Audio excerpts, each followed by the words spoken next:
આ દુનિયામાં 95% એવા લોકો છે જે શરીરના નીચેના હિસ્સામાંથી કામ કરે છે, અને સૌભાગ્યશાળી એ લોકો છે કે જે 5%માં આવે છે, જેના જીવનમાં સરસ્વતીને એને સ્થાન દીધું છે, અને એ લોકો છે જે 5% છે શરીરના ઉપરના ભાગથી છે કામ કરે છે. જીવનમાં એક એવી બીમારી છે જે તમને લાગી ગઈ તો તમારું પૂરું જીવન છે એ પૂર્ણ રૂપે છે બરબાદ કરી શકે છે. તમને એ વસ્તુનો અહેસાસ પણ ના થાય તમને આ બીમારી છે, અને જ્યાં સુધી આ બીમારીની ખબર નથી પડતી, 99% એવા લોકો છે કે જે લોકોને અહેસાસ જ નથી થતો કે એને આ બીમારી છે, અને જેટલા પણ લોકોને આ બીમારી છે, ઇતિહાસ ગવાહ છે કે આ બધા જ લોકો છે બરબાદીનું કારણ બન્યા છે.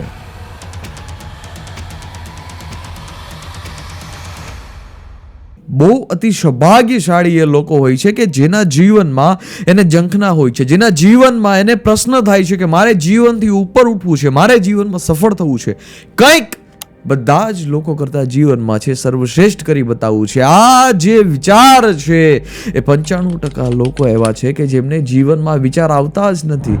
5% એ લોકો હોય છે, વિરલાઓ એ લોકો હોય છે, પર્સન્ટેજમાં એ લોકો સામેલ થાય છે, પર્સન્ટેજમાં જેને આંગળીના વેઢે ગણી શકાય એવા લોકોમાં એ સામેલ થાય છે કે જેમને પોતાના જીવનમાં વિચાર આવે છે કે જેવી મારી અત્યારે પરિસ્થિતિ છે, અત્યારે જેવી મારી પરિસ્થિતિ છે એમાં જીવન મારે જીવવાનું નથી થતું, અને હવે કંઈક અલગ કરવાનું થાય છે, જીવન પરિવર્તન કરવાનું થાય છે. નદી સામે દેખાય છે પરંતુ કોઈ વસ્તુ છે નહીં સામે કાંઠે પહોંચવા માટે, પરંતુ એને પોતાના જીવનમાં એ નિર્ણય કરી લીધો છે કે હવે જાવું તો છે નદીને પેલે પાર, ભલે ગમે એવડો મોટો પૂર આવે, પરંતુ કોઈ પણ જાતનો સંઘર્ષ કરીને છે જાતે ખુદ તરીને જવું છે, પરંતુ સામે કાંઠે જવું છે. આ વિચાર જેના જીવનમાં આવી ગયો એ બધા જ લોકો અતિ સૌભાગ્યશાળી છે કે જેમણે પોતાના જીવનમાં નિર્ણય કરી લીધો છે કે આ બધા જ લોકો જેવી રીતે જીવે છે સામાન્ય માણસની જેમ એવી રીતે જીવન જીવવાનું નથી થતું, અને કંઈક પરિવર્તન કરવાનું થાય છે, કંઈક અલગ કરવાનું થાય છે, કંઈક ઊંચાઈઓ હાસિલ કરવાની થાય છે. બહુ અતિ સૌભાગ્યશાળી લોકો હોય છે જેમને જીવનમાં આ વિચાર આવે છે કે જેવી રીતે સામાન્ય લોકો જીવી રહ્યા છે, તડપીને જીવન પોતાનું જીવી રહ્યા છે, દિવસો ગણીને પોતાનું જીવન કાઢી રહ્યા છે, એવું જીવન નથી જીવવાનું થતું. જીવન જીવવાનું થાય છે તો એક વિરલાની માફક જીવન જીવવાનું થાય છે, અને જેવી રીતે જન્મ થયા અને જેવી રીતે બાળક 15 વર્ષનો થાય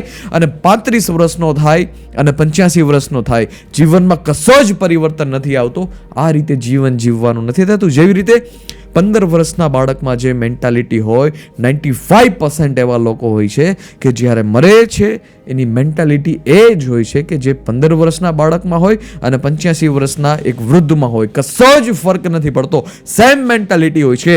પરંતુ એ અતિ ભાગ્યશાળી લોકો હોય છે, અતિ ભાગ્યશાળી લોકો હોય છે કે જીવનમાં જેને ઉપર ઉઠવાની ઝંખના છે, એક એની અંદર બીજ મોજૂદ છે કે જીવનથી ઉપર ઉઠવું છે, જીવનથી આગળ વધવું છે, પરંતુ કેવી રીતે છે એને ખબર નથી. પરંતુ જેને એ વિચાર મનમાં છે કે ઉપર ઉઠવું છે એ આજે નહીં તો કાલે છે ઉપર ઉઠી જ જશે, એમાં કોઈ પણ શંકાને સ્થાન નથી. આ બધા લોકો કેવા અભાગ્યશાળી હશે કે જેમના જીવનમાં છે એને એક આદત ઘર કરીને બેઠી ગઈ છે, એક આદત ઘર કરી અને પોતાનું સામ્રાજ્ય વિકસાવી લીધું છે. એ આદત છે કે પછી કરી લઈશ. સૌથી દુનિયામાં ભાગ્યશાળી લોકો એ હોય છે કે જેના જીવનમાં એ આદત હોય છે, એના આદત ઘર કરી ગઈ હોય છે, અને પોતાના નિર્ણય ના લઈ શકતા હોય અને વાતે હરેક ક્ષણમાં છે એક જ વસ્તુ બોલતા હોય, પછી કરી લઈશ. અભાગ્યશાળી એ લોકો હોય છે કે જેના જીવનમાં આદત હોય છે કે પછી કરી લઈશ. આપને બધા લોકોને એમ થતું હોય કે શું આ આદત છે, શું આને કેવી રીતે દૂર કરી શકાય? એનું સ્પષ્ટ રૂપે કારણ છે કે જ્યારે તમારા જીવનમાં એ પરિસ્થિતિ આવશે કે આ આદત કે જે પછી કરી લઈશ, એ આદત તમારા મનમાં ઘર કરશે, ત્યારે સમજી લેવાનું છે કે તમારે શું જોઈએ છે. તમારો માર્ગ ક્રિસ્ટલ ક્લિયર ન હોય ત્યારે આ આદત છે મનમાં ઘર કરીને બેસી જાય છે. અને આપણા લોકોની તો સૌથી ફેવરેટ આદત છે, અને આદત જ એ છે કે જે કામ સૂતા થતું હોય એ કામને બેસીને શું કામે કરવું જોઈએ. જે કામ સૂતા થાય છે હવે એ જ કામને છે આપણે બેસીને શું કામે કરીએ, અને જે કામ બેઠા થાય છે, આપણું શરીર એમનેમ ચાલી રહ્યું છે, તો પછી શું એક્સરસાઇઝ કરવાની જરૂર છે? આ દુનિયામાં 95% શિક્ષકો અને ગુરુઓ એક સેન્ટેન્સ બોલે છે, 95% કે આ કરવું જોઈએ, આ કરવું જોઈએ, આ કરવું જોઈએ. અને માયકાંગલા લોકો છે એનો સમૂહ બનાવી દીધો છે આ એક શબ્દ કે પછી કરવું જોઈએ, પછી કરવું જોઈએ, પછી કરવું જોઈએ, પછી કરવું જોઈએ. અને પોતાના જીવનમાં જ્યારે આ વસ્તુ ઘર કરીને બેસી જાય છે, આ આદત છે એ તમારા જીવનનો સર્વનાશ જ્યારે કરે છે, ત્યારે અમને અહેસાસ થાય છે કે આવું કેવી રીતે થયું. તમે રસ્તા ખોજવા માંડો છો, પરંતુ રસ્તો તમને જડશે જ નહીં, કેમ કે મૂળમાં એ આદત છે એ ઘરી ગઈ છે કે પછી કરી લઈશ, પછી કરી લઈશ, પછી કરી લઈશ. અત્યારે જ આ આદત કાઢવી જોશે, બાકી તમારી પેઢીનો સર્વનાશ છે નિશ્ચિત છે. મોરના ઈંડા ચિતરવા ના પડે, અને જ્યાંથી આવ્યું હોય ત્યાંથી તમારી પેઢીમાં વિકસતો જ જશે આ વિસ્તાર.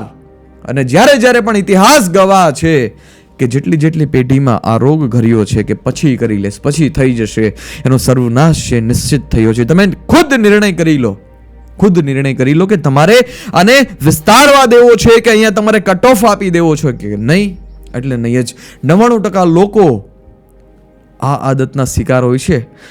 તમને એક કન્ફ્યુઝન થશે કે આ 99% અને 1% નું કન્ફ્યુઝન શું છે અને 95% અને 5% નો કન્ફ્યુઝન શું છે. હું તમને ક્રિસ્ટલ ક્લિયર કરી દેવા માંગુ છું કે 99% લોકોને ખબર હોય છે અને 95% લોકો ઉપર ઉઠવા માંગતા હોય છે. 99% લોકોને ખબર હોય છે અને એમાં પોતાની પૂરી તાકાતથી છે જે ઉપર ઉઠવા માંગતા હોય એવા 5% લોકો હોય છે, અને એમાંથી પણ વિરલા બહાર આવે છે એ ખાલી 1% હોય છે. 99% લોકોને ખબર હોય છે, પરંતુ 1% છે જે કરીને બતાવે છે, અને 95% લોકો એવા હોય છે જેને કાંઈ એટલા બધા વિચાર જ નથી આવતા હોય તો બહુ છીછરા ખાનેથી આવતા હોય, પરંતુ 5% માંથી જે 1% ઉપર જાય છે એ બધા જ લોકો પોતાના જીવનમાં વિરલા બને છે.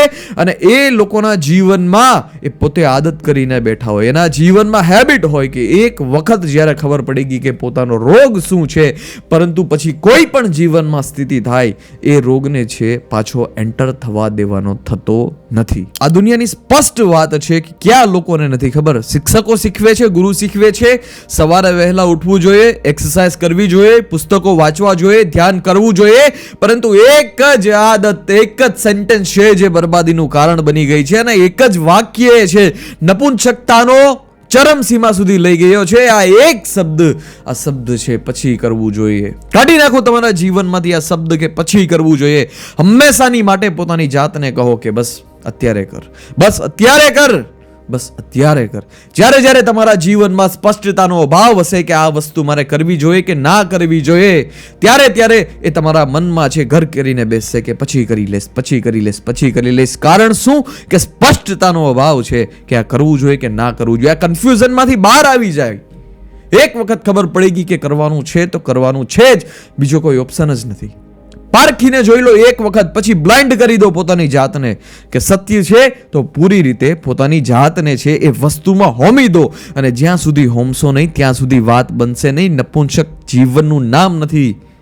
એ વસ્તુનો શું ફાયદો કે તમે આ પૃથ્વી પર આવ્યા અને પાતળી ગલીમાંથી છે નીકળી ગયા, અને કોઈને એ અહેસાસ થયો જ નહીં કે તમે હતા કે તમે નહોતા, તમે હતા કે તમે નહોતા. કોઈને કશો જ ફરક પડ્યો નહીં, કોઈને એ અહેસાસ પણ થયો નહીં. તમારા જીવનની ચરમસીમા સુધી પહોંચવા માટે તમારું જીવન મળ્યું હતું અને તમે છે એને વ્યર્થ ખોઈ બેઠા.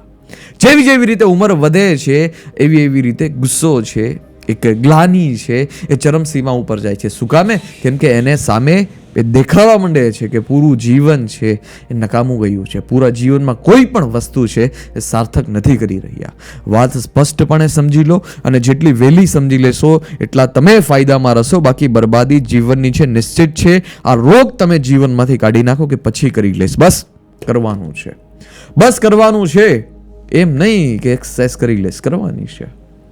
સવારે વહેલું ઉઠવાનું છે, એક્સરસાઇઝ કરવાની છે, પુસ્તકો વાંચવાના છે, ધ્યાન કરવાનું છે, અને કોઈ પણ હદ સુધી જીવન વહી જાય. નબળા લોકોનો વિસ્તાર છે એ કરવાનો થતો નથી. જીવન એ જ વસ્તુનું નામ છે કે જે આપણી ચોઈસથી બને છે. ભવિષ્ય આપણી અત્યારે શું ચોઈસ કરીએ છીએ, કેવા લોકોને આપણે રાખીએ છીએ, કેવી આદતો આપણે વિકસાવીએ છીએ, અને આપણે કોને મહત્વ દઈએ છીએ, એ જ આપણું ભવિષ્ય હોય છે. એનાથી વધારે અને વિશાળ કોઈ આપણું ભવિષ્ય હોતું નથી. પણ તારી આવા વિડીયો સાથે ધન્યવાદ. જય હિન્દ, વંદે માતરમ. આઈ હોપ તમને વિડીયો પસંદ આવ્યો હશે, અને ખાસ કરીને સ્ટુડન્ટ્સ છે એના સુધી આ વિડીયો જરૂર પહોંચાડજો. ધન્યવાદ. જય હિન્દ. વંદે માતરમ.